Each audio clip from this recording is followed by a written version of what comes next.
Have you ever wondered if what we know about the origins of humanity is truly complete?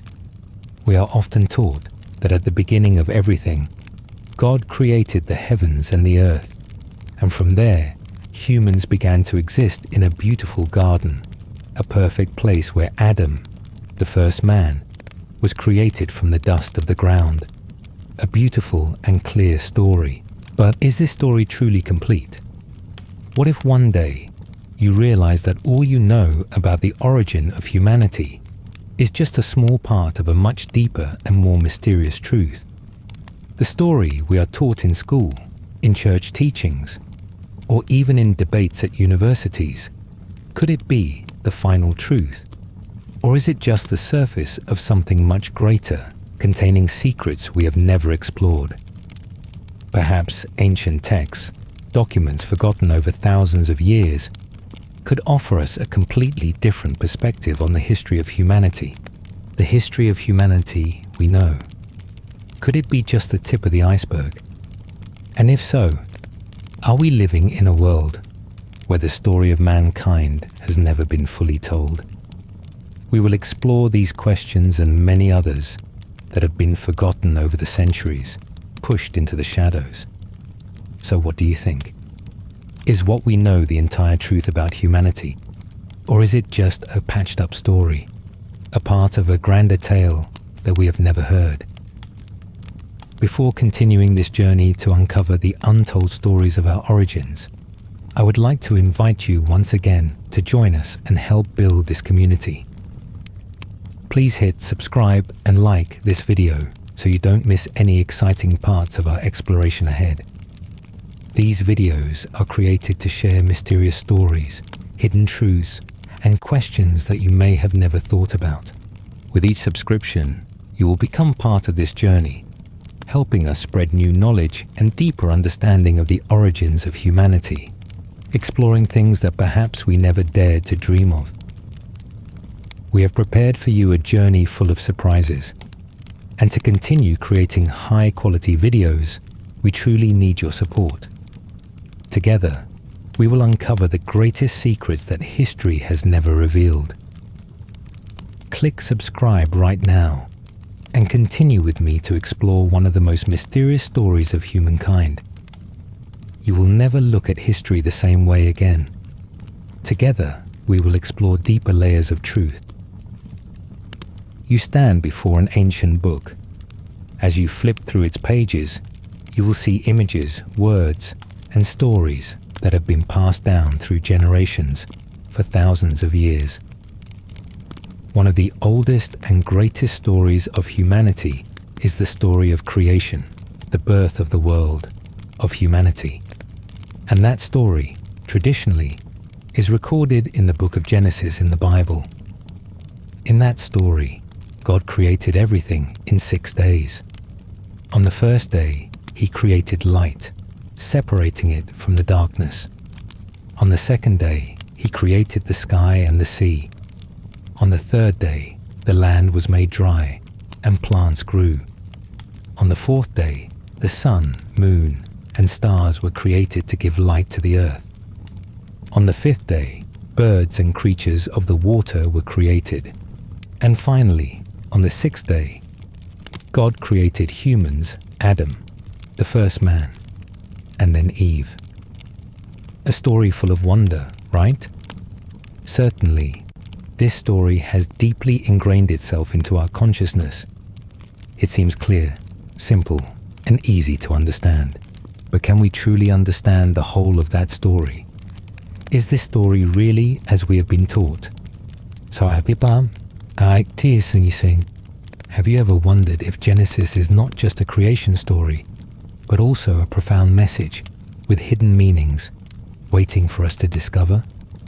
The story we have known for generations might not be the whole truth. In fact, when you go back and read more carefully, you will notice something strange. There are 2 different creation stories in the book of Genesis. You may have never thought about this, but when you read Genesis 1 and Genesis 2, you will realize that both parts describe different events with details that don't align with each other. Genesis 1 describes a vast creation, a cosmic vision, as if we are standing on a high peak looking down at the world, where God creates everything from chaos, step by step. He creates light and separates it from the darkness. Then he creates the land, the sea, the sky, and finally, on the sixth day, he creates humans, creating mankind in his image. Male and female, he created them. All of humanity, not just an individual, was created together at once and was given dominion over all things on this earth. But then we move to Genesis 2, and everything changes. In this chapter, the story is no longer a grand cosmic picture. Now, we are no longer looking from afar, but we are looking at a much more specific, detailed story of a man named Adam, created from the dust of the earth, and then Eve, created from Adam's rib. Genesis 2 no longer speaks of all of humanity. It speaks of an individual, a specific person, with a name, with his own story. So how can we explain this difference? Why are there two completely different creation stories in the same book? Some scholars suggest this is just a supplementary explanation, that Genesis 2 is simply an extension of Genesis 1, like a close-up shot from a broader view. But does that really make sense? If Genesis 2 were truly just an explanation of Genesis 1, then why are there clear differences in the creation process? For example, in Genesis 1, humans are created on the sixth day, after all the animals have been created. But in Genesis 2, humans are created before the animals. Adam is formed from the dust of the earth, and then the animals are brought to Adam for him to name. And afterward, Eve is created from Adam's rib. There's something very strange as well. In Genesis 2, before creating Adam, there's an interesting statement that there was no man to till the ground. It sounds simple, but the word till here, in Hebrew, can carry much deeper meaning. The word avad doesn't just mean gardening or farming. It can also imply service, worship, and even the work of priests in the temple. This leads us to an intriguing question. Could it be that Adam was not just created to tend the garden in the Garden of Eden, but also to fulfill a greater mission? Could Adam have been created not just as the first man, but as a representative, a priest, entrusted with a special responsibility to serve as an intermediary between God and humanity? This truly changes the way we view Adam. Adam is not just a simple first human. He is not merely a part of the biological evolutionary chain. Adam is the first representative of humanity, called into a divine relationship with God. Adam wasn't just placed in the garden to work the ground, but he had a higher role. He was called to be a priest, to guard the holiness of the garden, to protect the relationship between heaven and earth, between God and humanity. This raises another important question.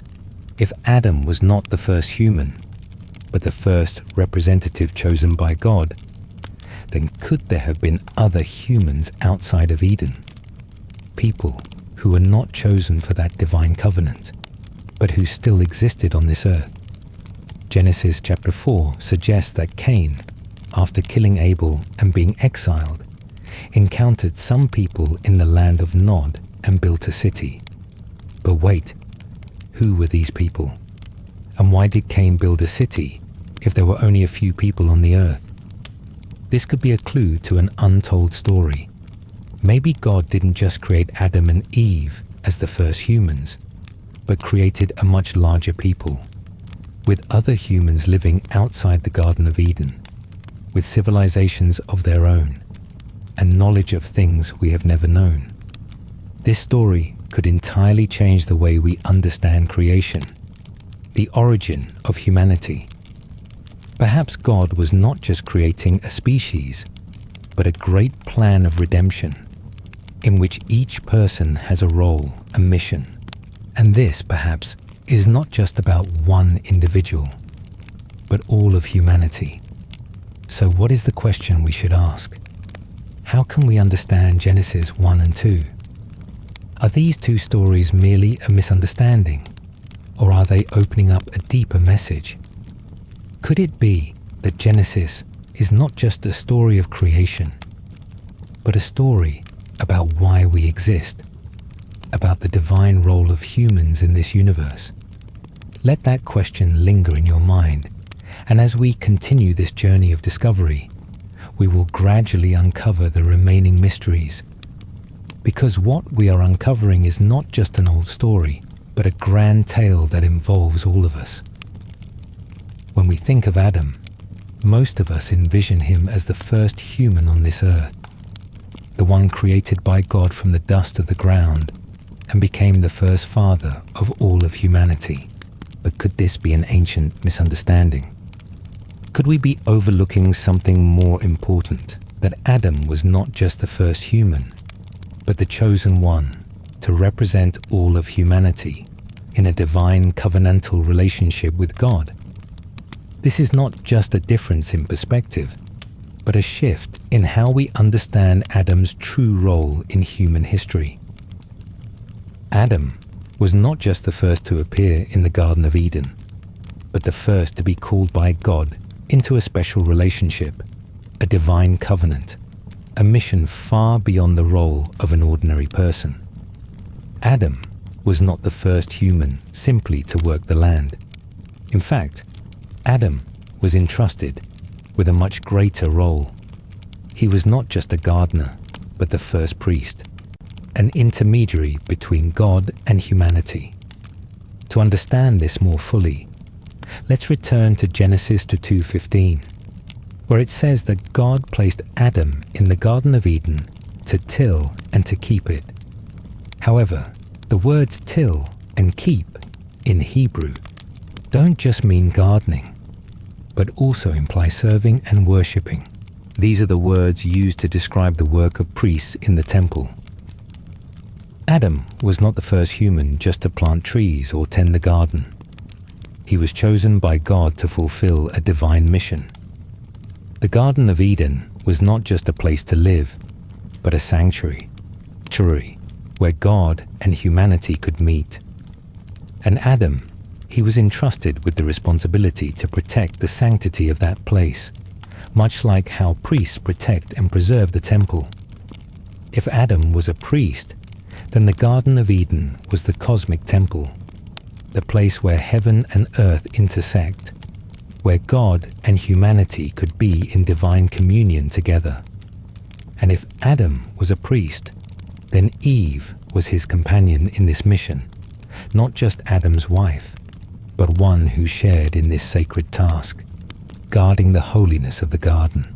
So can we view this creation story as a grand invitation for humanity, an invitation not only to tend the garden, but to work with God to care for and protect this universe? The story of Adam is not just the story of the first man, but the story of one entrusted with a great mission, to be the mediator between the cosmos and God. However, when we look at Adam's story, a question arises. Could there have been other humans outside Eden? Traditionally, we think that Adam and Eve were the first two humans, and everything began with them. But if we pay attention, in the story of Cain, there are details that make us reconsider. Let's recall the story of Cain, the son of Adam and Eve. After killing Abel, Cain was exiled from the presence of God and went to the land of Nod. But what's noteworthy, Cain says, "Anyone who finds me will kill me." Wait a minute. Who are these people? If there are only 3 people on the earth, Adam, Eve, and Cain, how could Cain fear being killed by others? And furthermore, Cain did not just live an exiled life, he built a city. But why would he build a city if only a few people existed in the world? Who would live in that city? Could we be facing a clue suggesting that God didn't just create one first family, but also created other civilizations, other humans outside the Garden of Eden? And if there were other humans, did they have a different relationship with God, or were they simply part of a larger picture of creation? This story forces us to question the very structure of the universe that God created. Did God truly only create Adam and Eve? Or was he presenting a larger model for humanity, one in which Adam was just the first representative, called into a special relationship with God? And if Adam was the first representative, then his mission wasn't just for his own family, but for all of humanity. When Adam was created, it wasn't just to live in the garden, but to care for and protect the cosmos. That mission encompassed all of humanity. Adam's mission was to help humanity recognize its place in the universe and in relationship with God. Every action of Adam was not just the action of an individual man. It was the action of a representative, a priest, paving the way for humanity to live according to its purpose. Therefore, the story of Adam is not just the story of the first man. It is a story of a great role, an invitation, a mission. And that mission is not confined to the Garden of Eden. Adam's mission continues to live in us, in each of us, when we recognize that we too bear the role of intermediaries, those called to serve and protect this world. In this section, we have delved deeply into the core questions about Adam and his role in creation. Was Adam the first human? Or was he the first representative, called into a special relationship with God? This story is not just a story about history, but a journey to discover ourselves. When we return to the book of Genesis and reflect on the creation story, an important question needs to be asked. Is this story just a biological tale explaining the origin of humanity? Or is it truly a profound theological narrative guiding us about the divine purpose of humanity in this universe? Genesis has long been understood as a biological story, a narrative about the birth of humanity, about how God created man from the dust of the earth. But if we view this story merely from a biological perspective, might we overlook something more important? Could it be that the book of Genesis is not simply a lesson in creation, but a theological lesson, a great story about humanity's purpose and our divine role in the world? When we view the book of Genesis as a theological narrative, we see that the creation story is not just a historical event. It is also a grand invitation, a call for all of us to recognize that we are not merely products of a random biological process, but that we are called into a divine relationship with God to fulfill a greater mission. This changes not only how we view the origin of humanity, but also how we view the purpose of life. If we consider Genesis merely as a biological story, we may think of humans as just another species on Earth, existing to reproduce and grow. But if we understand Genesis as a theological story, we realize that we do not live just to exist. We have a divine purpose, a mission from God, to care for and protect this world, to build a peaceful and sacred relationship between humanity and God. That is why the covenantal relationship between God and humanity becomes the focal point of this story. The story of Adam is not just a story about creation, but a story about a sacred covenant that God established with humanity. And in this covenant, God does not just require humans to live a righteous life, but also asks us to recognize our role in the universe. That role is not simply to exist, but to care for this world, to preserve the sanctity of the cosmos, and to fulfill God's divine intentions. So the next question is, Why was Adam chosen as the first in this covenant? And what makes his role, and that of his descendants like Seth, so special? The answer can be found in the lineage of Seth. The lineage of Seth, Adam's third son, plays a significant role in this theological story. According to Genesis 4:25-26, after Cain killed Abel, Adam and Eve had Seth, and from Seth's lineage, the name of God was called. This has profound significance, in contrast to Cain, who was cast out and lived outside of God's presence.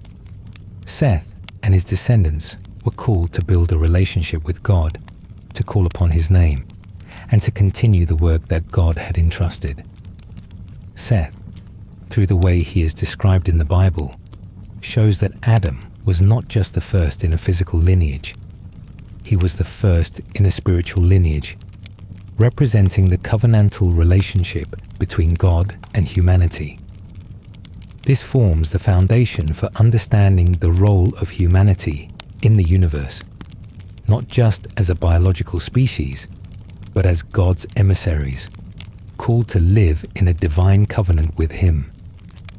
The lineage of Seth is proof of this. This is not just an ordinary family. This is the family of those who are called to continue the divine mission, to live in a sacred relationship with God, and to uphold the covenant he established. This is reflected in the very name of Seth, a name associated with God's blessing upon his children. Seth's lineage is not only a physical lineage, but a spiritual one, carrying the responsibility and special purpose in the universe. This shows that from early on, God established a distinction between those chosen to perform spiritual work and others. This also raises an intriguing question. Do all those outside of Seth's lineage lack a spiritual relationship with God? The answer may not be simple, but Seth's lineage is clearly a special lineage, called to continue the work that God began with Adam. So the story of Adam and his descendants is not only a story about creation, but a story about election, a story about the divine mission of humanity. Adam was not just the first in a biological evolutionary chain. He was the first representative of humanity in its relationship with God, and his lineage, through Seth, stands as proof of the continuation of this relationship, the spiritual lineage called to continue God's divine work on earth. Thus, when we return to the story of Genesis and Adam, we do not merely see a biological story about humanity. We see a theological story about the divine purpose of humanity, about the covenant with God, about humanity's role in the universe. And this story does not end with Adam. It continues through his lineage, particularly in the lineage of Seth, where the sacred covenant continues to be preserved, passed down through generations. In this story, we are not merely random creatures in the universe. We are God's representatives, called to fulfill a divine mission, to live in a special relationship with him, and to continue the work that God began with Adam. When we consider the story of Adam's fall, we cannot view it as just a simple tale of one man's mistake. Adam's fall is not just a personal error, an act of disobedience with temporary consequences. It is a cosmic event, one with profound and far-reaching impacts that extend to the very end of human history. This is not just the story of a man who broke God's commandment, but of a rupture in the sacred relationship between humanity and God, a relationship that was established before the creation of the cosmos. It's not a man living isolated in a perfect Eden garden, untouched by the world around him. Every action of his not only affected himself, but also had monumental consequences for all of humanity and the entire universe. Adam's actions disrupted the sacred covenant that God had created, and from that moment on, a chain of vast consequences began to unfold, consequences that we cannot simply perceive with the naked eye. When Adam ate the forbidden fruit, an act that may seem simple but is both cosmic and grave, he did not merely violate a commandment. This was not just a personal act of the first man living in the garden. It was a rebellion against God, a rejection of God's absolute choice for life, unity, and the protection he had given to humanity. What happened in that moment, when Adam broke God's command, was not simply a personal mistake, but a permanent change to the order of the universe. Before the fall, the world was a perfect place, where there was complete harmony between humans and God, a place where humans lived in peace, in love, and in God's protection. But immediately after Adam sinned, death, suffering, and discord appeared, creating a massive separation between humanity and God, between nature and humans. This was an event that affected not just humanity, but the entire universe, causing a series of negative consequences, division, toil, suffering, and separation that humans have faced ever since. Therefore, the fall of Adam is not just a simple personal error, it is a cosmic event. This did not only affect Adam and Eve, but also all their descendants, us, the generations that followed. The sins, failures, and difficulties we face in daily life all stem from the rupture in the relationship between humanity and God that Adam caused. The consequences of the fall left a deep wound in the human soul, a wound that affects the spirit, the body, and the relationships between humans. However, the story of Adam's fall does not end there. From this great failure, God had planned a path for salvation, and that path was the appearance of the last Adam, whom the Bible calls Jesus Christ. Jesus, described as the last Adam, did not come to repeat Adam's mistakes, but to fulfill a mission that Adam had failed to accomplish. The first Adam, with his impatience and poor decisions, brought all of humanity into the state of the fall. But the last Adam, Jesus, came to restore all that had been broken by the first Adam. Jesus came with a special mission, not merely to live among us, but to bear the burden of the fall, to take on the sins, separations, and death that humanity had endured since Adam's sin.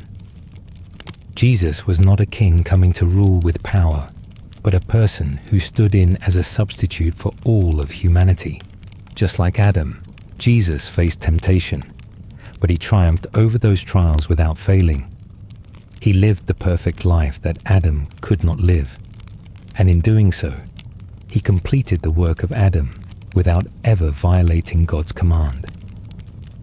The story of Adam and Jesus is not just a story of two figures facing off, but a story of the battle between life and death, disobedience and obedience, separation and reconciliation with God.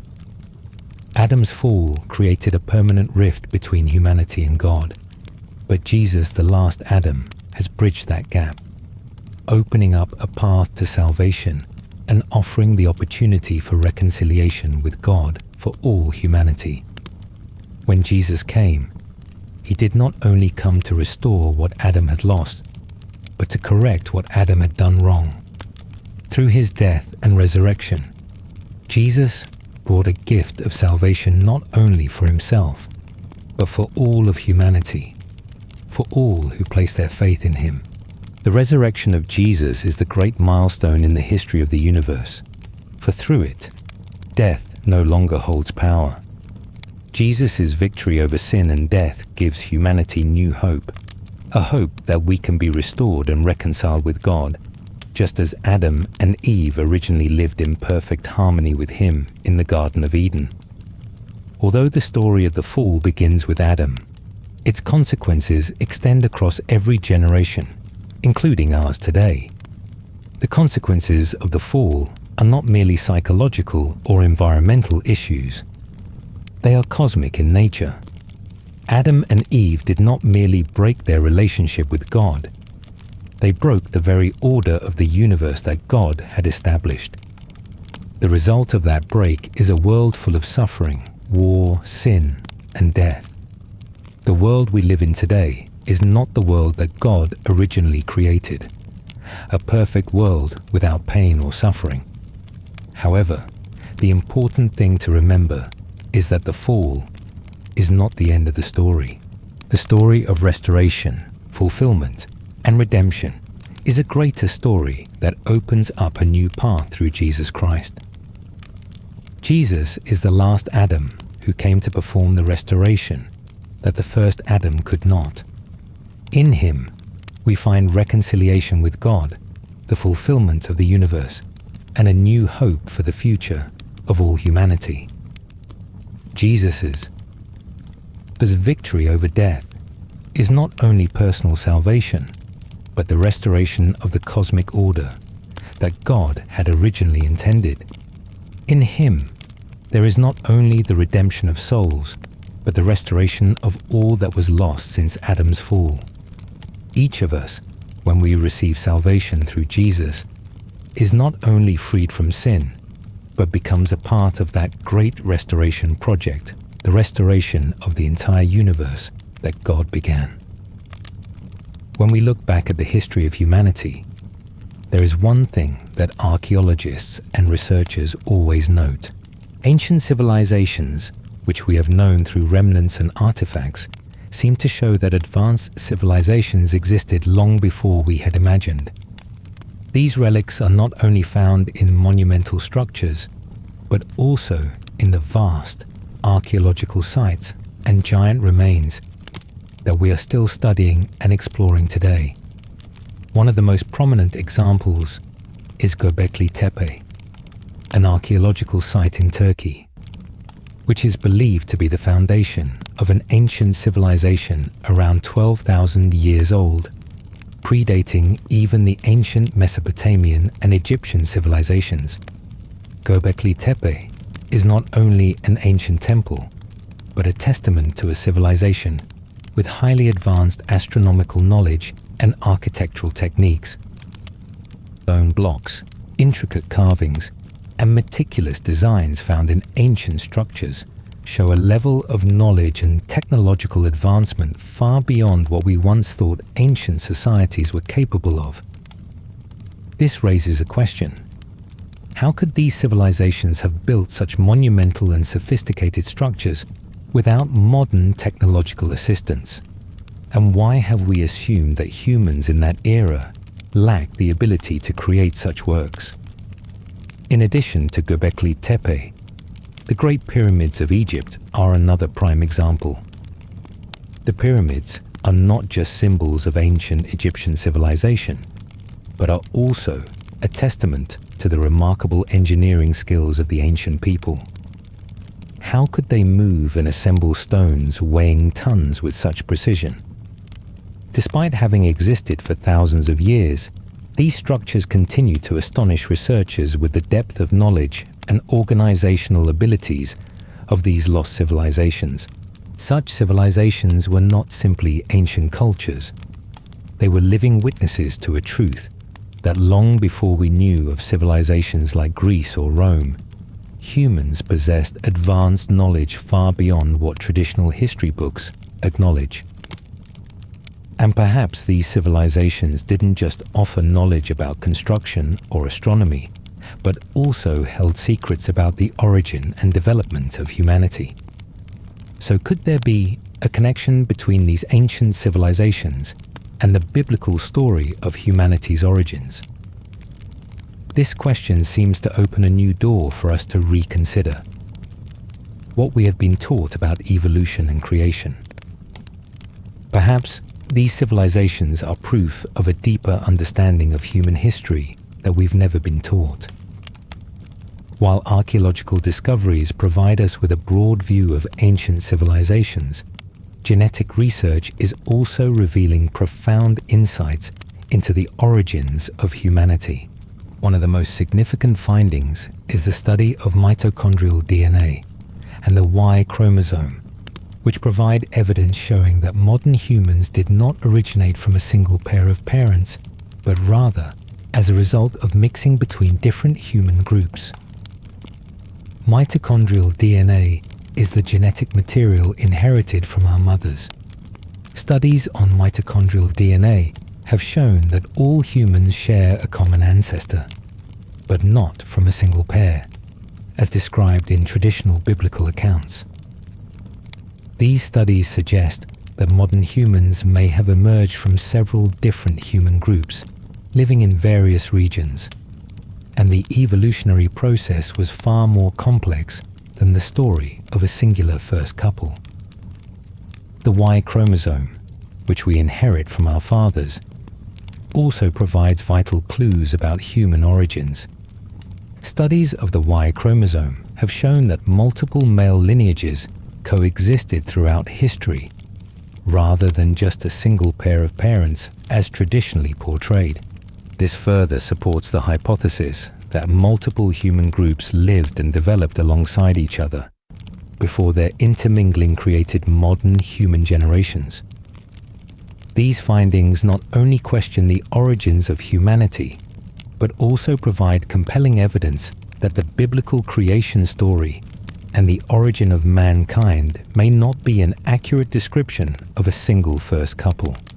Instead, we may be looking at humanity as a result of the blending of many different groups, living in different environments, who evolved together and laid the foundation for modern humanity. This reinforces one of the theories about the human lineages that the Bible might be referring to. Different lineages, not just a single couple, but diverse groups of people working together to create the human race. In this context, we could understand the biblical creation not as a simple event, but as a complex process involving many different factors. Therefore, genetic research offers a fresh perspective, a viewpoint that allows us to combine science and theology to understand the origins of humanity more deeply.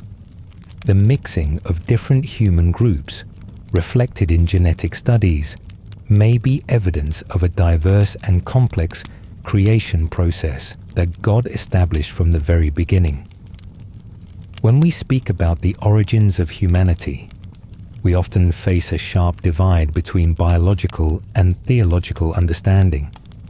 Science, with its evolutionary theories and genetic discoveries, provides a very specific view of human development from common ancestors with other species. However, when we consider the story of Adam in the Bible, the issue is not simply a biological account. The story of Adam is part of the great redemptive plan that God has laid out for humanity, and this cannot be understood through biology alone. The story of Adam is not just about the creation of man from the dust of the earth. It also reflects a special relationship between God and humans. A relationship that goes beyond our understanding of biological evolution or the genetic traits of mankind. From a theological perspective, Adam is not the first human in a natural evolutionary chain. Instead, Adam is the first in a divine plan that God set before the creation of the universe. If we only view this story from a biological standpoint, we might think that the story of Adam is merely an explanation of human origins from the dust. But when we shift our perspective and view Adam from a theological angle, this story becomes much deeper, as it not only speaks of humanity's origin, but also serves as a grand invitation for humanity to recognize that we were created for a special relationship with God, to live in harmony with Him, and to fulfill the great mission that God entrusted to us. For many, viewing Adam as a theological figure, rather than merely a historical individual, is an important step in understanding the deeper meaning of creation. Adam represents all of humanity, not just one person, but as a symbol of the relationship between humanity and God. And in God's redemptive plan, Adam's role is not just the beginning of a biological race, but the beginning of a history of salvation. So the theological understanding of Adam takes us on a journey to explore humanity's relationship with God, Adam's failure to maintain that relationship, and how God laid out the path to redemption through Jesus Christ, the one known as the last Adam. One of the most important lessons the story of Adam teaches us is the spiritual legacy humanity inherits from Adam's failure. Adam's fall is not just a personal mistake. It is a great rupture in the relationship between humanity and God. And this legacy is not just sin, but also pain, separation, and the longing for restoration. However, Adam's failure is not the end of the story. It is the beginning of a long redemption plan, and Jesus Christ is an essential part of that plan. Adam's spiritual legacy is not a tragic ending that points to a dead-end road. His legacy is the journey humanity must traverse, a journey full of failure, suffering, and sin, but also the journey that leads to restoration. When Adam fell, he not only harmed himself, but also all those who followed him. Adam's fall left a deep wound in the soul of humanity, one that only God can heal. But when viewed from the perspective of spiritual legacy, we see that this fall is not the end, but the opportunity for God to demonstrate his boundless love and great redemption through Jesus Christ. Jesus, the last Adam, is the one who did what the first Adam could not. He fully obeyed God. Jesus' obedience to God in everything, from his life to his death on the cross, stands in stark contrast to Adam's disobedience in the Garden of Eden. Jesus overcame sin and death, and in him humanity can find the restoration that Adam lost. Adam's spiritual legacy is one of sin, but the spiritual legacy of Jesus, the last Adam, is one of eternal life. Through Jesus' death and resurrection, humanity is not only redeemed from sin, but invited into a new relationship with God, a relationship that is no longer separated by sin, but is reconciled in his love and forgiveness. This restoration is not only spiritual, but impacts the entire universe.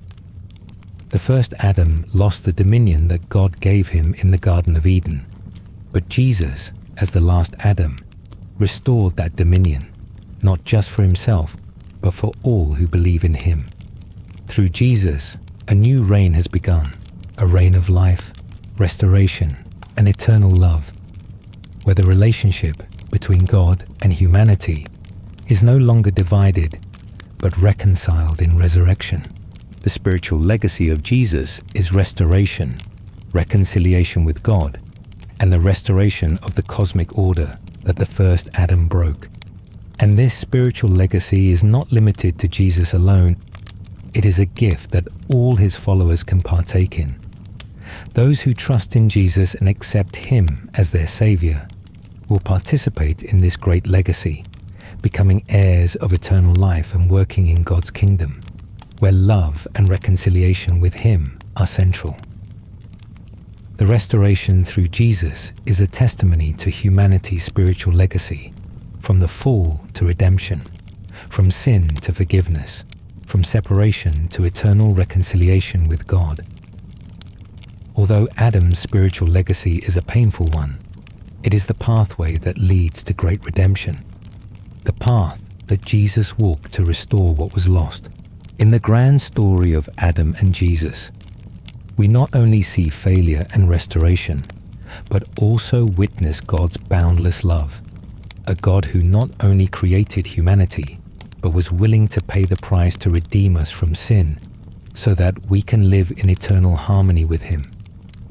Ultimately, when we reflect on the story of Adam, the fall, and the restoration through Jesus Christ, we do not only see a personal journey of one man or one family. This story reflects a grand cosmic narrative, a story of redemption on a global scale. impacting all of humanity and everything that God has created. Redemption is not just a personal journey for each individual, but is part of a grand plan, a cosmic redemption plan that God laid out before the world was created. This story is not just about Adam or those living at the time, but it is the story of all of us, those who live in this world, facing challenges and hardships, but also invited to join in the complete restoration that God has opened up through Jesus Christ. The relationship between humanity and God, though broken by Adam's disobedience, is not the end of the story. On the contrary, it is the beginning of a great redemption story, where each person, regardless of origin, family, or ethnicity, has the opportunity to participate in the restoration path that God has set out. This story of restoration is not limited to those who have heard of Jesus Christ, but extends to anyone who is willing to accept his invitation to be a part of this redemption plan. The redemption we find in Jesus Christ is not just for an individual, but for all of humanity, for all of creation. Through Jesus' death and resurrection, not just one person is redeemed, but the entire universe is invited into restoration. This is not a closed story, but an open journey for all of us, for all who choose to participate in God's great plan. The invitation to join in this cosmic restoration has no conditions. No matter who you are, where you come from, or what your history is, you can receive the invitation to participate in this redemption. God does not call only the good or those with a solid religious background. He calls all people, the sinners, the failures, those who feel distant from Him, to return to Him, to experience His forgiveness, and receive the eternal life He has prepared for all. This redemption is an open invitation for all who place their trust in Jesus Christ and accept the restoration He offers. It is not only the forgiveness of personal sins, but a cosmic revolution, where every relationship, every part of creation is restored in God's love and justice. Each of us, when we accept this invitation, will join a grand journey, not only to improve our personal lives, but to become part of the complete restoration that God is carrying out. Our relationship with God, with one another, and with all that He has created will be reconciled, and we will become co-laborers in rebuilding a new world where justice, peace, and love permeate everything. Ultimately, this invitation is not just for those who are seeking redemption. It is an invitation extended to all people, from those who are suffering, to those seeking peace in their hearts, to all those who long to be cleansed, reborn, and restored. The invitation to join in this cosmic restoration has no conditions. God does not look at your past. He only looks at your heart, whether you are willing to return, ready to accept His boundless love, and join in this grand journey of redemption. This is a global invitation, an invitation for all of humanity to join in God's great plan that He laid out when He created the universe. This restoration is not just for an individual, but for all of creation, and you can become part of it if you choose to walk in that path. We live in a world of separation, full of the broken pieces of the fall, but through Jesus Christ, the path to restoration has been opened. And are you ready to join in this restoration? Accept God's invitation, walk the path of restoration, and become part of the great redemption story He has prepared for all of us. The story of the fall and the restoration of humanity through Adam and Jesus is not just a historical journey, it is a grand cosmic story where each individual can find restoration, forgiveness, and hope. The relationship between humanity and God was broken, but through Jesus, the path of redemption and reconciliation has been opened for all of us. regardless of past or circumstances. This is an invitation for all people, a chance to step into a new life, to join in God's great plan, and become part of the journey to restore this world. Thank you for joining us on this journey of discovery. Every step we take on this path not only helps us understand the great story of creation and redemption more deeply, but also brings us hope for a better world, a world of peace and prosperity under God's love. If you find these messages meaningful, don't forget to click subscribe and like to share these videos with your friends and family. Your support will help us continue to spread these eternal values to more people, so together we can explore and live in God's restoration. Thank you for supporting us on this journey. Let's build a strong community where everyone has the opportunity to experience the divine in their daily lives and join in the great restoration path that God has prepared for all of us.